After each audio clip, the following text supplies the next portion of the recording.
بسم اللہ الرحمن الرحیم۔ السلام علیکم۔ ایک گاؤں میں ایک درزی رہتا تھا۔ اس کا نام مصطفیٰ تھا۔ اگرچہ وہ قابل اور ماہر درزی نہ تھا، لیکن پھر بھی چھوٹا موٹا کپڑا سی کر اپنا پیٹ پالتا رہتا۔ آمدنی بہت کم تھی، اس لیے وہ نہ تو پس اندازی کر سکا اور نہ ہی اپنے لڑکے الدین کی تعلیم و تربیت پر کوئی توجہ دے سکا۔ اس کا نتیجہ یہ نکلا کہ الدین دن رات آوارہ گرد لڑکوں کے ساتھ پھرتا اور کھیل کود کے سوا کسی چیز کی طرف مائل نہ ہوتا۔ باپ نے ہر چند کوشش کی وہ اپنا آبائی پیشہ ہی سیکھ لے، لیکن اس میں بھی ناکام رہا۔ الدین نہایت خود سر اور ضدی لڑکا تھا۔ جب کسی بات پر اڑ جاتا تو چاہے اس کی بوٹیاں کاٹ ڈالو، کبھی نہ مانتا اور اپنی آئی کرتا۔ لیکن اس کے ساتھ وہ غبی نہیں تھا، بے حد ذہین اور سلجھا ہوا دماغ رکھتا تھا۔ کھیل کود میں وہ ہمیشہ دوسرے لڑکوں پر حکومت کرتا اور خود کسی کے آگے سرخم نہیں کرتا۔ قضاء الہی سے مصطفیٰ کا حکم آ گیا اور چند روز بیمار رہ کر انتقال کر گیا۔ بیوہ ماں نے بیٹے کو ہر چند سمجھایا، لیکن وہ اپنی دکان پر بیٹھنے کے لیے بھی راضی نہ ہوا۔ اگر ماں سختی کرتی تو بھاگ جانے کی دھمکی دیتا۔ مجبوراً غریب بیوہ صبر کر کے بیٹھ جاتی، خود ہی چرخہ کاٹتی اور کچھ محنت و مزدوری کرتی، اپنا اور خود سر بیٹے کا پیٹ بھرتی۔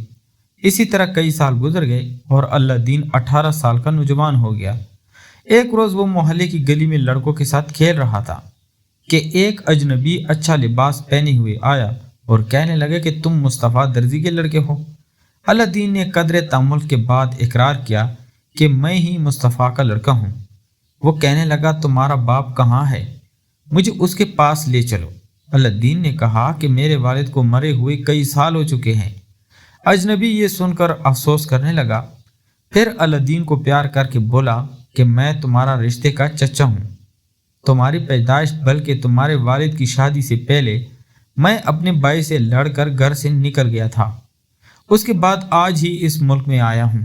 امید تھی کہ اپنے بھائی سے ملوں گا، لیکن قسمت میں نہ تھا۔ خیر، تمہیں دیکھ کر خوشی ہوئی اور تسلی ہو گئی۔ اس کے بعد اس نے 2 اشرفیاں نکال کر الدین کو دے دیں اور کہنے لگا کہ کل میں آؤں گا۔ الدین اشرفیاں لے کر اپنے گھر چلا گیا اور اپنی بیوہ ماں کو وہ دونوں اشرفیاں دے کر چچا کے ملنے کا واقعہ سنایا۔ الدین کی ماں متعجب ہوئی کہ میرے شوہر نے اپنے کسی بھائی کا کوئی ذکر کبھی نہیں کیا جو کسی دوسرے ملک میں چلا گیا ہو، لیکن یہ سوچ کر خاموش ہو گئی کہ ممکن ہے کوئی بھائی ہو اس کا ذکر شوہر نے اتفاقاً نہ کیا ہو۔ جو اجنبی الدین سے ملا وہ در حقیقت اس کا چچا نہیں تھا، بلکہ افریقہ کا ایک جادوگر تھا۔ پرانی کتابوں کے مطالعے کے دوران اسے معلوم ہوا کہ پینگن شہر کے قریب ایک جنگل میں زمین دوست تہہ خانہ ہے جسے کسی پرانے زمانے میں مشہور جادوگر نے بنوایا تھا۔ اس میں لاتعداد خزانے کے علاوہ ایک عجیب و غریب چراغ بھی ہے جو اس جادوگر نے اپنی زندگی بھر کی محنت کے بعد تیار کیا تھا۔ اس چراغ کا موکل ایک بہت ہی طاقتور جن ہے۔ اس کے پاس وہ چراغ ہوگا، جن اس کا تابع ہوگا اور جو کچھ اس کو حکم دیا جائے گا فوراً اس کی تعمیل کرے گا۔ اس کے ساتھ دوران مطالعہ افریقی جادوگر نے یہ بھی معلوم کیا تھا کہ اس چراغ کو کس طرح حاصل کیا جا سکتا ہے۔ جو شرائط کتابوں میں لکھی تھی اس میں سے چند خاص اور اہم تھی، مثلاً کہ تہہ خانے میں اترنے والے کی عمر 18 سال کی ہو، اس کا باپ مر چکا ہو، لڑکا جاہل اور ضدی آوارہ ہو، باپ دادا کا پیشہ درزی کا ہو، لڑکے کی ماں زندہ ہو، غریب گھر کا ہو۔ افریقی جادوگر ایک امید لے کر آیا تھا۔ ان شرط کا لڑکا ملنا آسان نہ تھا، چنانچہ پیکن آنے کے بعد 1 سال کی جدوجہد کے بعد اس کو الدین مل گیا تھا۔ وہ اپنے آپ کو الدین کا قریبی رشتہ دار ظاہر کر کے اس سے مطلب نکالنا چاہتا تھا۔ دوسرے روز الدین اپنے چچا کے انتظار میں گلی میں موجود تھا۔ افریقی جادوگر آ گیا۔ الدین نے اس کو سلام کیا اور اپنے گھر کی طرف لے چلا۔ راستے میں افریقی جادوگر کہنے لگا، اس وقت تو مجھے ضروری کام ہے، میں شام کو تمہارے گھر آؤں گا اور وہیں کھانا بھی کھاؤں گا، تم جاؤ۔ یہ کہہ کر پھر اس نے 5 اشرفیاں اس کے ہاتھ میں رکھ دی اور خود واپس چلا گیا۔ الدین ماں کے پاس آیا اور اشرفیاں دے کر بتایا کہ چچا شام کو آئیں گے اور کھانا بھی یہیں کھائیں گے۔ اس کی ماں نے اس کے کھانے کا انتظام کیا اور شام ہونے سے پہلے ہی دیور کے انتظار میں بیٹھ گئی۔